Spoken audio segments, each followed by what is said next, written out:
Hi అండి. Welcome to my channel. ఈరోజు మన రెసిపీ వచ్చేసి కొత్తిమీర పుదీనా చట్నీ. కావాల్సిన ఇంగ్రీడియంట్స్ చూసేద్దాం, వచ్చేయండి.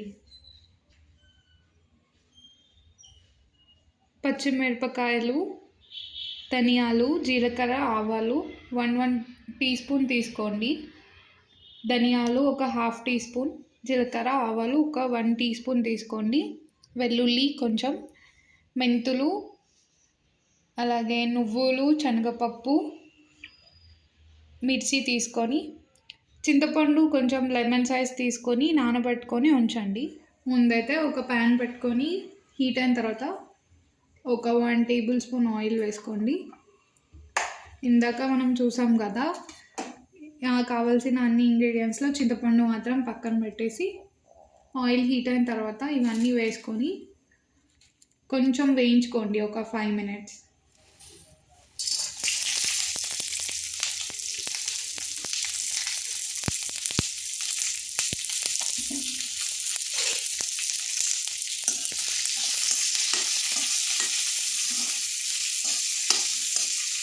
మంచిగా డార్క్ కలర్ వచ్చేంత వరకు ఫ్రై చేసుకొని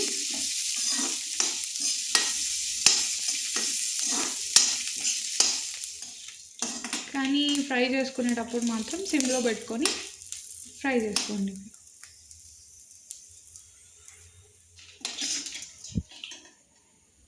ఇలా ఫ్రై అయిన తర్వాత తీసి పక్కన పెట్టేసుకోండి.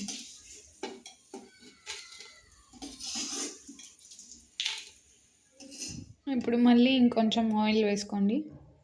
కొత్తిమీర, పుదీనా సేమ్ క్వాంటిటీ తీసుకున్నాను నేనైతే 2. ఆల్రెడీ వాష్ చేసి కొంచెం ఆరబెట్టేశాను. ఆయిల్ హీట్ అయిన తర్వాత వేసుకొని మెత్తగా అయ్యేంత వరకు ఫ్రై చేసుకోవాలి. ఇది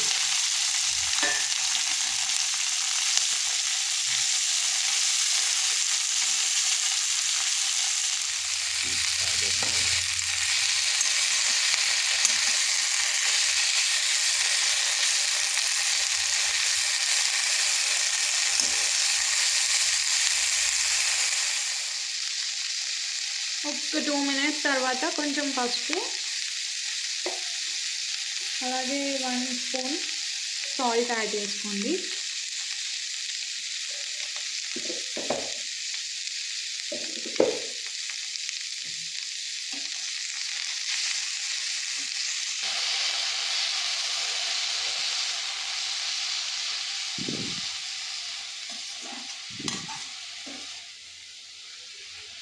చల్లారిన తర్వాత మిక్సీ వేసుకొని, మరి పేస్ట్ లాగా కాకుండా కొంచెం తక్కువగా మిక్సీ పట్టుకోండి, కొంచెం బరకగా ఉండేలాగా. ఈ ఫ్రై అయిన తర్వాత దీన్ని ప్లేట్లో వేసుకొని చల్లారనివ్వండి కొద్దిసేపు. తర్వాత మనం ఆల్రెడీ ఇందాక పోపు వేసి పెట్టుకున్నాం కదా, దాంట్లో వేసుకొని మిక్సీ పట్టేసుకోవడం. దీన్ని కూడా మనం కలిపేసుకొని, అలాగే ఇందాక వేసుకున్న తర్వాత మనం ఇందాక నానబెట్టుకున్న చింతపండు. ఇప్పుడు కొంచెం ఆయిల్ వేసుకొని, చిన్న బౌల్ తీసుకోండి. ఆయిల్ వేసుకొని జీలకర్ర, ఆవాలు, అలాగే కొద్దిగా పచ్చిమిర్చి, దీన్ని మనం మిక్సీ వేసేసుకోండి. అంతే అండి, చట్నీ రెడీ. అయితే మీరు ఆనియన్ ఇష్టం ఉన్న వాళ్ళైతే సన్నగా కట్ చేసుకొని దాంట్లో కలిపేసుకోండి, ఇంకా బాగుంటుంది.